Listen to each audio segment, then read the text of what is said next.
Waalaikumsalam warahmatullahi wabarakatuh. Senang sekali saya Hersuno Arif bisa kembali menjumpai Anda semua dan kali ini saya sudah cukup lama ya nggak bersama dengan Bung Awalil Rizky ini ahli fiskal kita. Ini kan kita janjinya akan selalu mengupdate viewer kita untuk bicara soal fiskal. Sehat, Bang Awalil? Alhamdulillah. Alhamdulillah sehat. Itu penting. Yang nggak sehat itu kelihatannya keuangan pemerintah ya, karena utangnya semakin tinggi gitu ya. Tahun ini, tahun ini mungkin udah tembus 7.000 ya, utang kita ya 7.000 triliun. Jadi nggak salah kalau banyak orang yang bilang mungkin sampai akhir periodenya Jokowi tembus 10.000. Nah, itu satu isu. Ada dua isu dari sini. Pertanyaan saya, apakah dengan utang ini kita aman karena BPK sudah mengingatkan khawatir nggak bisa bayar. Yang kedua, kalau utang itu kan logikanya kan ada utang yang ya untuk meningkatkan kesejahteraan rakyat, untuk membuat pertumbuhan ekonomi, begitu kan ya. Jadi ada utang-utang produktif. Ini gimana kita membacanya ini? Makasih Mas Hersu. Jadi memang isu utang ini kan ya tanda petik ya sensitif kan ya. Mari kita bicaranya tidak dalam posisi sensitifnya itu, tapi angkanya itu bagaimana? Jangan sensi kalau kita ngomongin utang ya. Jadi analisis itu biasa kan, analisisnya juga harus berkaitan dengan ya seperti itu kondisinya aman atau tidak.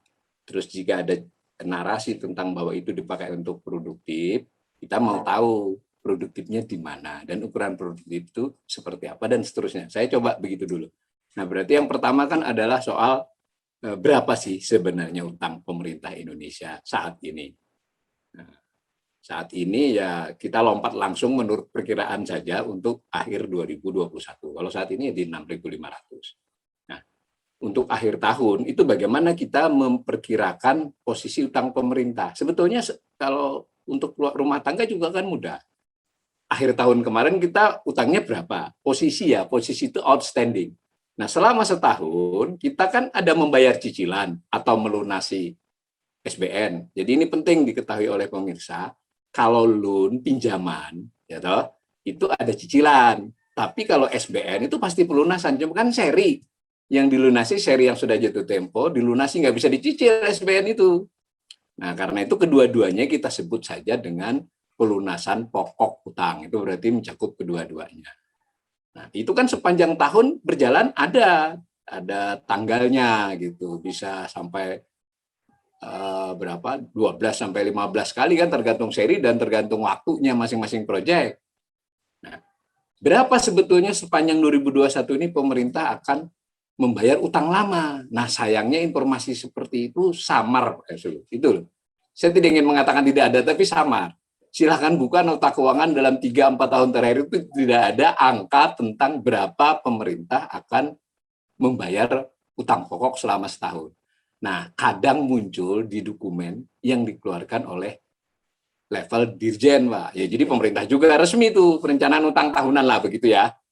Nah, tapi khusus untuk 2021 juga tidak diberi angka. Cuma kita bisa menghitung dari yang lalu plus dengan orang seperti saya kan menyoroti, melihatin ini rata-rata SBN tanggal berapa jatuh temponya. Kurang lebih tahun ini akan 500 triliun kisaran itu.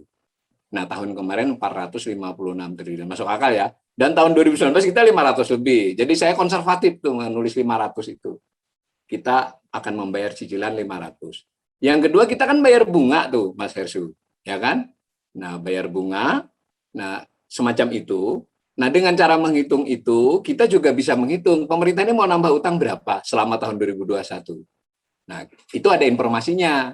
Namanya pembiayaan utang di RAPBN itu. Kalau disebut pembiayaan utang, artinya pemerintah akan menambah utang sebesar itu karena mengelola APBN. Nah, untuk tahun 2021 yang sedang berjalan ini sudah dibuat perakiraannya kurang lebih 960 triliun. Nah, cara seperti itu Mas Hasil kita menghitungnya. Dapat angka utang. Jadi nggak pakai kira-kira lagi tuh, bukan kira-kira 7.000 Mas, 6.080 di tahun 2020 akhir, ditambah pembiayaan utang, masuk akal ya, sekitar 960 triliun, 900 ya berapa ya betul 960 triliun. Lalu ada lagi karena kan sebagian utang itu sekitar 30% pakai valuta asing. Dari 30% itu 90%-nya itu dolar. Maka kalau misalnya dolarnya menguat, berarti rupiahnya melemah, maka kalau dinyatakan dalam rupiah, utang sedikit terpengaruh. Kalau turun sebaliknya, kita pernah rupiah itu menguat, yang dihitung bukan rata-rata setahun, tetapi posisi akhir tahun, 31 Desember. Nah, dengan hitungan begitu, sekarang kan sudah ada kurs itu, dan kita juga sudah lihat pemerintah menyatakan asumsinya. Maka akhir tahun nanti di kisaran 14.500. Pada waktu akhir tahun 2019, itu 14.100. Nah, ada pengaruh itu sekitar 43, kayak itulah 43 triliun. Maka dengan cara menghitung begitu akan bertambah 1.070 triliun kurang lebih.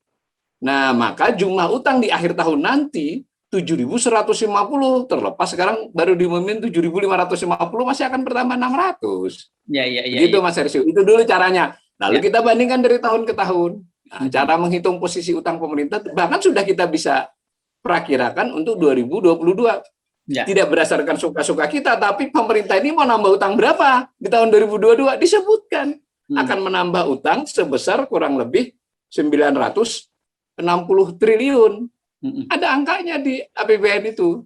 Ya. Kita tambahkan, berarti kan kalau umpama kita anggap kurs di akhir tahun 2022 nanti itu nggak melemah, sama, berarti kita nambah utang sekitar 960. Begitu caranya menghitung posisi utang pemerintah. Ini penting. Posisi itu artinya outstanding, sisa utang, bahasa sederhananya Pak. Jadi sudah menghitung utang yang dibayari dan penarikan baru. Begitu ya, Mas Heru. Okay. Itu dulu cara menghitung posisinya. Nah, orang banyak juga, bukan orang, saya kira ekonom yang menyebut bahwa kita itu sekarang utangnya itu untuk membayar utang, atau bahasa mudanya gali lubang, ya. Lubang. Benar nggak itu, Bung Awal? Ya, kalau itu sebenarnya sudah lama Pak, bukan hanya era, kalau kita mau jujur, tidak hanya selama era Pak Jokowi, selama era reformasi bahkan. Cuma ini soal besarnya. Karena begini, kalau negara itu pendapatannya lebih kecil dari belanja, ya saya ulangi ya, namanya defisit kan, pendapatan lebih kecil dari belanja, berarti kan nggak ada sisa duit lagi buat nyicil utang.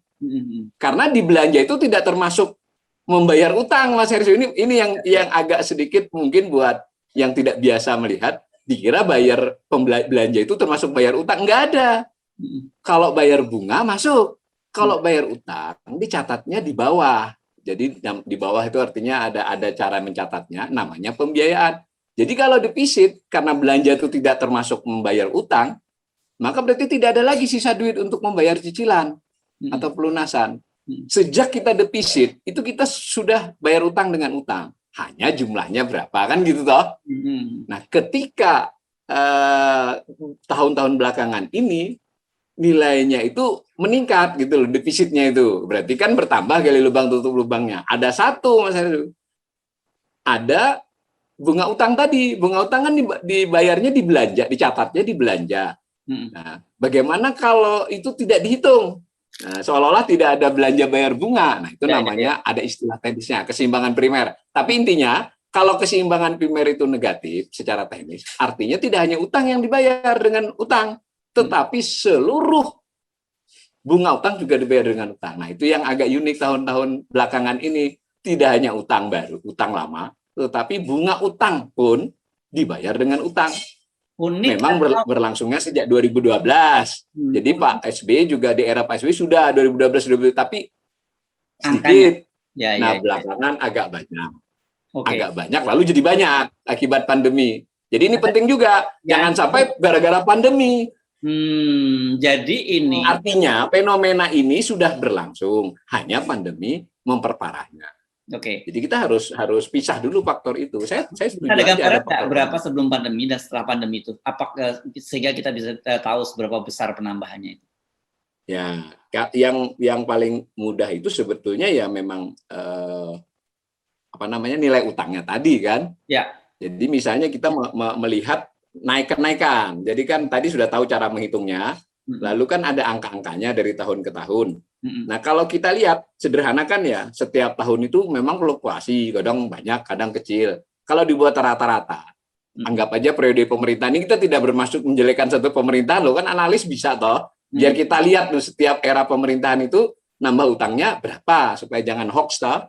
Nah, kalau 2000 sampai 2004 berarti dua presiden lah itu ya. Itu rata-rata bertambah sedemikian rupa, itu kurang lebih ya sekitar di angka 7%. Nilai ke total bertambahnya itu 38% lah. Jadi dari 2000 sampai ke 2004 itu tambahannya 38% nilai 5 tahun. Ya. Kemudian dari 2004 ke 2009 bertambahnya 22,4%, jadi 1.590 triliun dari 1.290. Lalu seterusnya lagi 2009 ke 2014. Nah, ini Pak SBY 2 ini cukup besar nambahnya sampai 64% menjadi 2.608 triliun. Nah, di situ mulai kan Pak Jokowi untuk akhir tahun ya 2014. Sampai 2019 itu bertambahnya 83,5, kan belum pandemi, Mas. Jadi itu memang keputusan pemerintah untuk mengambil kebijakan itu. Ya ada alasannya mereka kan. Yang penting menurut catatan sebelum pandemi utang pemerintahan Pak Jokowi pertama itu lebih besar dari periode-periode sebelumnya, penambahannya selama 5 tahun.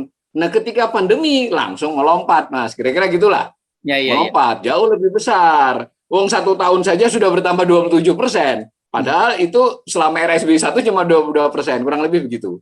Sehingga sampai akhir tahun nanti akhir tahun 2024 ya tidak tertutup kemungkinan dibandingkan 2019 itu bisa 2,5 kali lipatnya.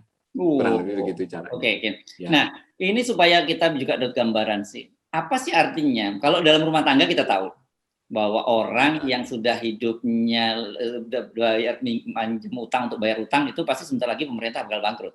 Kan gitu ya kalau dalam rumah tangga ya. Kalau negara bisa nggak dianalogikan seperti itu juga? Ya, kalau secara persis agak enggak sih, Mas. Karena beda sekali ya. Bahwa tidak banyak negara yang dinyatakan bangkrut itu. Kalau yang beken kan cuma dulu Argentina tahun 2000, lalu Yunani beberapa tahun. Secara umum tidak. Bahwa banyak negara yang kesulitan utang itu iya. Nah, ini jadi kita itu mungkin tidak sampai tingkat ekstrim mempertanyakan apakah negara akan bangkrut, tetapi apakah negara akan sangat terbebani dengan pembayaran beban utang, terbebani pembayaran utang. Kenapa? Logikanya kan negara itu melakukan fungsi-fungsi pemerintahan, Mas Heru, pelayanan publik, ya kan? Pelayanan publik, operasional, di kapan perlu memberikan bantuan, baik yang rutin maupun jika ada apa-apa seperti pandemi atau bencana alam. Nah, itu kan butuh dana. Ya. Kalau misalnya uangnya, pendapatannya itu terkuras sekian persen, nah tadi itu penting angkanya dibandingkan dengan beban utang kan? Ya. Kayak rumah tangga juga lah. Kalau separuh pendapatan sudah dibayarkan untuk cicilan mobil, handphone, dan sebagainya, tinggal separuh untuk senang-senang, untuk sekolah anak, cadangan sakit. Nah, ini terjadi pada pemerintah. Jadi saya tidak ekstrim untuk sampai memperhitungkan ini pemerintah akan bangkrut. Tetapi yang saya bisa simpulkan, pemerintah sudah mulai kesulitan dan tanda-tandanya akan lebih sulit lagi. Dilihat dari nanti fiskalnya makin sempit. Itu aja, Mas Hersu. Yang paling kenapa saya tanya apakah pemerintah bisa bangkrut? Sekarang ini pemerintahan Jokowi bangkrut. Karena ini kan berkaitan dengan pernyataan dari Kepala BPK, ya kan, yang menyatakan dia yang mengkhawatirkan. Nah, itu kan artinya dia resmi loh yang ngomong ya, auditor negara sendiri khawatir gitu loh. Makanya sebagai orang awam saya tanya, apakah ini artinya negara kita bakal bangkrut? Ini gimana cara menjelaskan apa yang disampaikan oleh Kepala BPK? Media massa dan medsos itu memang ya wajar lah ya, itu memang kebutuhan untuk menyangatkan berita. Saya baca laporannya, jadi nggak hanya pernyataan. Jadi itu bukan pernyataan pribadi lah itu. BPK itu melakukan review. Yang dikenal oleh publik ini kan hanya hasil atas LKPP yang wajar tanpa pengecualian. Ada satu dokumen BPK bersamaan dengan itu disebut. Dan berarti dia ada nomor, ada resmi. Jadi keputusan BPK itu bukan oleh ketuanya. Ini penting ya, jangan sampai ketuanya nanti lawan pemerintah. Ini BPK membuat review sejak baru 2 kali, baru 2 tahun. 2020 untuk keadaan 2019 dan kemarin untuk keadaan 2020, kan gitu ya. Itu review, namanya review kesinambungan fiskal. Nah, yang sebenarnya isinya secara substantif sama, Mas, 2 tahun itu. Cuma angkanya kan dinamis. Nah, tetapi karena kondisi yang 2020 ini disamber oleh media. Nah, kurang lebih begini sebetulnya isinya. Dikurangi ekstrim pemberitaan itu. BPK itu mengingatkan pemerintah utang pemerintah itu sudah mulai memasuki beberapa indikator berbahaya, rawan, tidak aman. Tapi tidak semua ya, beberapa indikator. Atas dasar apa BPK menilai? Atas dasar best practices internasional, yang terutama adalah organisasi BPK sedunia, INTOSE namanya, kan ada guidance-nya. Lalu juga dia kutip IMF, dia juga kutip International Debt Relief. Jadi itu biasalah. Nah, ada indikator yang masih aman sesuai dengan kaidah-kaidah itu, tapi beberapa sudah tidak aman. Itu yang disampaikan BPK sejak keadaan 2019. Jadi sebelum pandemi kan. Misal adalah terkait dengan rasio posisi utang dengan penerimaan negara, pendapatan negara. Masuk akal ya tadi yang kita diskusikan tadi loh. Kata BPK ada dua, kalau IMF pakainya 150%, kalau IDR pakainya 187%. Ya kurang lebih harus kurang dari 1,5 atau 2 kali dari pendapatan. Nah posisi kita di 2019 itu sudah 387%. Di 2020 ini 400% lebih, 411, berarti kan 4 kali lipat. Artinya jauh dari batas aman. Itu contoh saja. Ada beberapa yang lain. Menurut saya BPK juga memakai kata-kata yang cukup halus, artinya yang dia bilang masih aman ya dia bilang. Nah sayangnya, itu lalu BPK menyimpulkan selain pemerintah harus lebih hati-hati mengelolanya, yang dikhawatirkan. Nah itu mungkin kepala BPK-nya itu lebih menekankan pada ada risiko gagal bayar. Jadi bukan bangkrut, lain loh Mas Hersu. Gagal bayar kalau terus-terusan itu bangkrut. Kalau cuma gagal bayar, itu kan ada restrukturisasi. Jadi saya ingin tekankan, BPK itu memperingatkan risiko gagal bayar utang pemerintah itu meningkat. Nah, saya mengakurinya Mas, karena saya kebetulan baca juga yang karena itu kan sudah biasa lah para pengamat INTOSE ada dibaca. Oke. Nah, yang cukup menarik adalah ketika yang banyak dikemukakan pemerintah itu rasio atas PDB. Betul, rasio atas PDB juga salah satu ukuran, jangan dibantah juga. Salah satu ukuran. BPK juga fair, salah satu ukuran itu.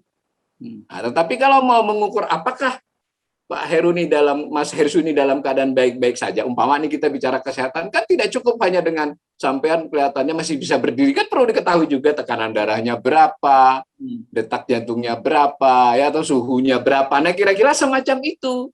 Tidak bisa. Nah dalam sisi itu BPK sudah kasih peringatan, sudah beberapa tidak aman dan harus hati-hati. Saya BPK begitu, kalau saya otomatis sedikit lebih kenceng ya, bahwa ini kok angka-angkanya makin rawan. Begitu Mas Heru. Ya. Nah, Anda tadi menyebut bahwa sebenarnya problem atau masalah ini sudah muncul sejak 2019 sebelum ada pandemi ya. Dan kemudian kemudian kalau tahun 2020 terjadi lagi, itu kan kita tahu pandemi dimulai baru bulan Maret. Ya. Nah, tahun 2021 ini kan boleh dibilang kita akan sepanjang tahun ini pandemi, bahkan belum akan berakhir. Bagaimana kalau kita lihat dari situ, dari sisi keuangannya, apakah juga risikonya akan meningkat atau pemerintah bisa mengelolanya? Ya, kalau menurut pemerintah jelas dia bilang bisa mengelola Pak. Itu bukan hanya dalam Anda sebagai analis. Saya agak sedikit hati-hati, lalu saya tidak ingin hanya dengar dari keterangan menteri atau pejabat. Saya baca dokumennya Pak. Jadi ini saudara pemirsa juga bisa inilah supaya kita. Jadi ada dokumen resmi pemerintah. Jadi bukan atas nama Menkyu loh ya, atas nama pemerintah 460 halaman, namanya nota keuangan. Saya baca di situ penjelasannya, ya kan kurang lebih begitu. Saya juga agak heran kenapa mereka sepertinya mengatakan baik-baik saja kalau saya tetap nggak baik Mas. Tadi salah satunya adalah ini kan sudah pasti nih pandemi 2021 ini masih berjalan. Kan ada kesempatan merubah yang sedang berjalan 2021. Kita kan pernah diskusi, APBN itu bukan barang suci. Kalau kapan waktu bisa dirubah DPR sama pemerintah. Bahkan kalau sangat darurat, pemerintah bisa perpu, bisa perpres. Nah, kalau sudah tahu keadaan sulit, kenapa masih dipaksakan? Kira-kira gitu. Yang lebih membuat saya kaget lagi adalah, 2022 baru mau dibicarakan, diusulin lagi. Kuncinya adalah, sudah tahu pendapatan ini tidak bisa digenjot Pak, ekonomi rakyat seperti itu, pertumbuhan ekonomi seperti itu, terlepas dari klaimnya kan udah berarti sebenarnya mengakui kalau memang benar pemerintah yakin pertumbuhan ekonomi itu sangat tinggi, ya mestinya kan pendapatannya tinggi. Itu sesuai, jadi realistis mereka naruh pendapatan, tetapi belanjanya ibaratnya rumah tangga itu sudah tahu pendapatan bakal seret, belanja tetap aja dilakukan. Betul. Nah, padahal memang betul beberapa belanja itu tidak bisa dihindari, antara lain kan yang operasional lah ya, gampangannya begitu toh, gaji pegawai dan sebagainya, kecuali tunjangannya itu pun bisa dihemat. Nah, tetapi yang menarik adalah lanjut bikin jalan, lanjut bikin bandara. Betul. Nah, itu dan ya mohon maaf, bukan saya setuju bahwa kita pertahanan harus diperkuat karena ini ancaman macam-macam. Kita sepakat cybercrime diatasi polisi, tetapi apakah sekarang? Apakah harus tahun 2021 dan 2022? Anggaran untuk hal-hal itu luar biasa meningkatnya, Mas Heru. Jadi gampangannya belanja yang direfocusing itu kan dihemat tuh maksudnya kan. Itu adalah penghematan benar. Saya juga apresiasi cuma rapat, perjalanan. Tapi yang gede-gede ini kenapa nggak itu yang dikurangi? Sebagai contoh, kalau misalnya infrastruktur itu hampir 400 triliun 2022, yang 2021 juga 400 triliun, kenapa nggak 200 saja? Bukan berhenti semua loh ya, yang bendungan, yang apa ya lanjutin. 200, Mas. Kalau tadi 2000 dikurangi, berarti kan tadi defisitnya berkurang 200, kalau itu kita congkil satu loh, baru satu ini. Kalau kita drop satu di situ, bukan semua infrastruktur, separohnya, separohnya juga, maka defisit nggak sebesar itu. Kalau defisit tidak sebesar itu, utangnya juga tidak bertambah sebesar itu. Logikanya sederhana itu saja kalau saya. Ya, karena ini kalau kita baca lapor kemarin pidato presiden pada tanggal 16 kan, kita kan jadi agak memang terheran-heran. Bagaimana mungkin dalam situasi kemarin pada pemerintah sebelumnya sudah mengalihkan bandara menjadi bengkel, kemudian jalan-jalan tol kan juga ini banyak mau dilego kan gitu ya, karena sepi juga. Kenapa pemerintah masih terus meneruskan pembangunan beberapa bandara baru dan jalan tol? Ini bagaimana cara kita memahami ini? Mengapa pemerintah tetap melakukan itu? Itu yang pertanyaan yang saya nggak bisa jawab, Pak. Karena dari awal, jadi begini maksudnya nggak bisa jawab. Kalau menurut tidak usah orang awam ya, maksud dalam awam dalam arti tema ini bukan berarti bodoh kan, awam itu kan enggak. Saya yang biasanya roti ini saja bingung. Loh, kenapa ini enggak? Ya, jadinya di situ persoalan titik soalnya menurut saya. Pemerintah tidak. Saya tanyakan supaya saya kemudian bisa memaafkan diri saya sendiri dan juga penonton yang lain bahwa kami aja wajar loh kalau bingung. Yang ahli fiskal aja jadi bingung kan gitu. Intinya saya berpendapat sebagai pengamat fiskal bahwa sangat mungkin mengurangi belanja yang tidak terkait langsung dengan penanganan COVID dan tidak terkait langsung dengan kesejahteraan rakyat kecil. Kira-kira begitulah. Kalau dikaitkan mesti ada. Kalau membangun jalan ada yang bertukar, itu bisa. Tetapi yang kurang langsung itu nilainya bisa di kisaran 300 sampai 400 triliun. Dari 2021 dan 2022. Kalau misalnya sedikit baik hati, udahlah pokok potong 200 triliun. Itu kunci soal, Mas Hersyu, kenapa utang bertambah. Jadi artinya sebenarnya kalau mau pemerintah bisa mengurangi utang-utang ini ya dengan memotong pos-pos tadi yang tidak urgent tadi ya. Nah, ini pertanyaan berikutnya. Saya potong sedikit, Mas Hersyu, nanti kita salah. Bukan memotong utang, memotong tambahan utang. Iya, potong tambahan. Utangnya kan tetap bertambah. Jadi tidak sebesar yang direncanakan. Potong tambahan utang. Nah, sekarang pertanyaannya kan logika publik ya. Logika publik itu kan kalau pemerintah mengambil utang, itu kan sebenarnya ada tentu digunakan untuk hal-hal yang produktif gitu ya. Dan ada juga biasanya nanti outputnya itu pasti berkaitan dengan pertumbuhan ekonomi dan lapangan pekerjaan juga yang tersedia gitu.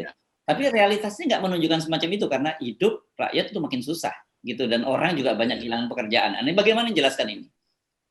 Ya, kalau dalam hal belanja maupun dalam hal pengeluaran pembiayaan, jadi hati-hati ya kita ya, karena ada belanja, ada pengeluaran pemerintah yang berupa investasi.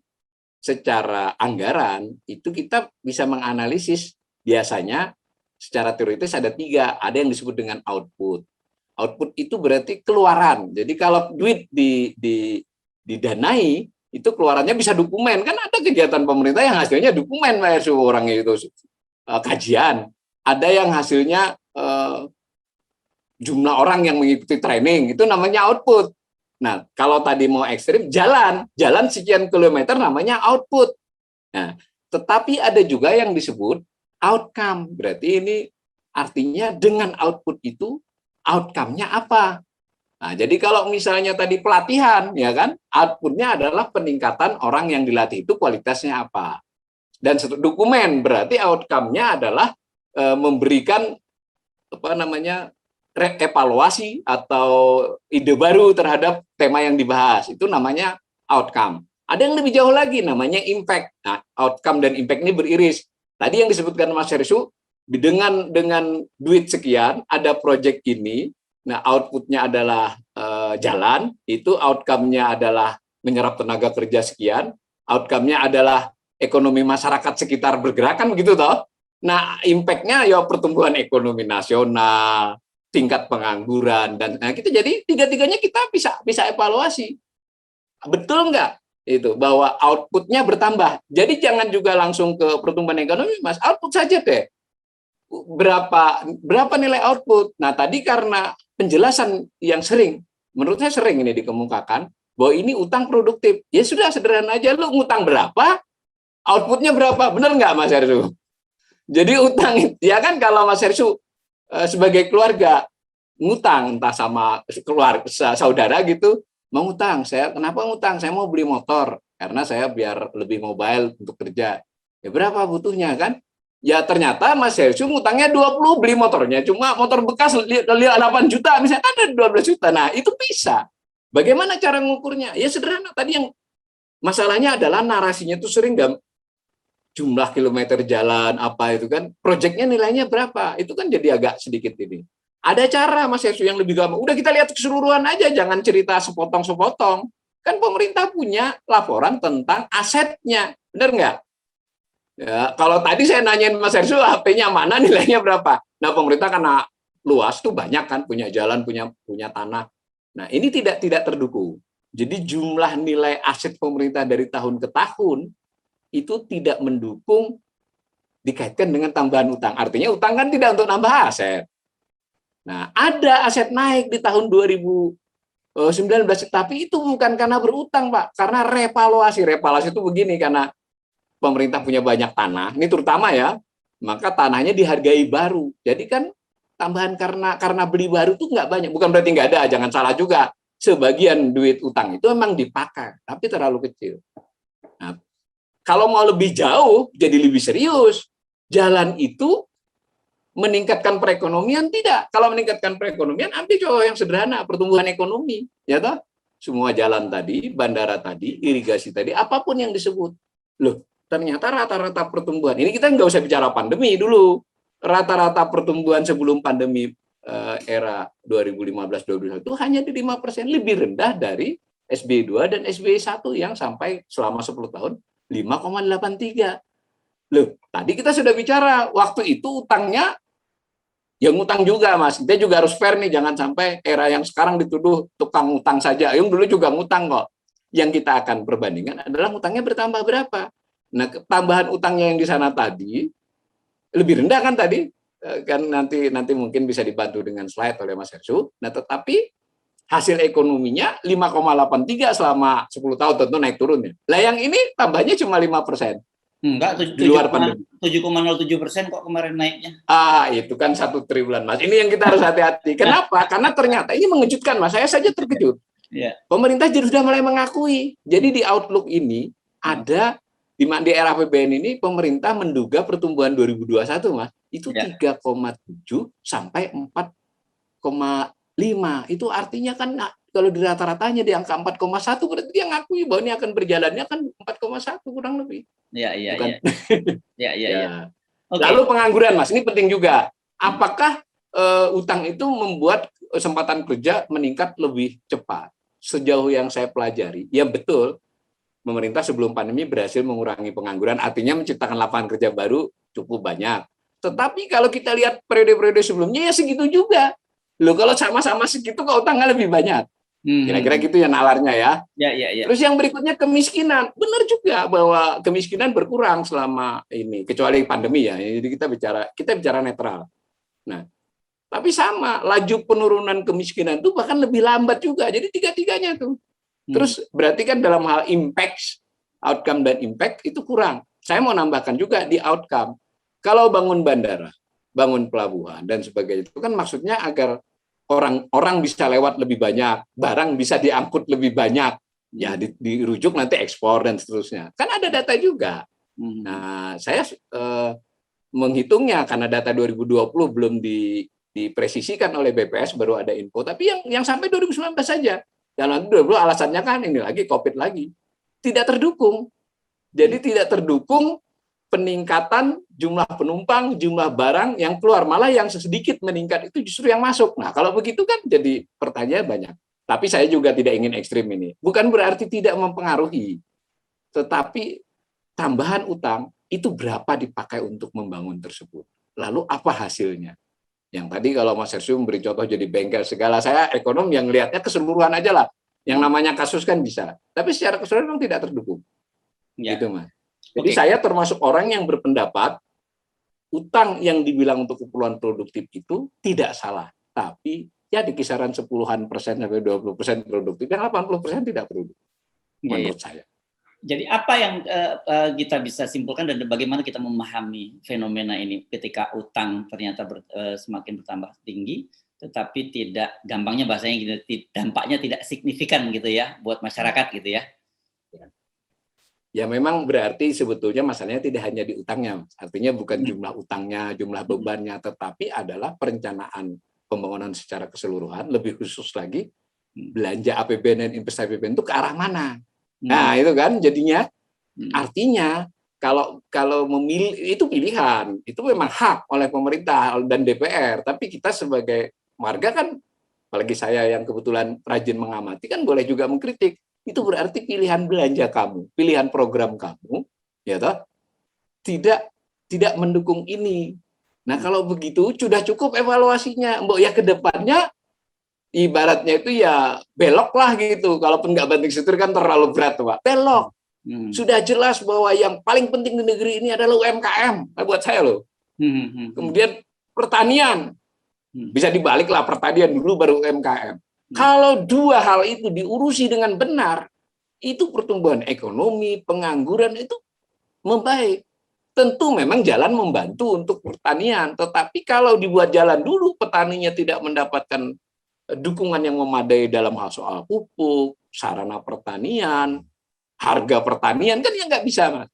Jadi gampangannya kalau saya boleh ini, saya tidak ingin diskusinya itu lalu kalau begitu apa alternatifnya kalau nggak ngutang, kan begitu sering ditanyain.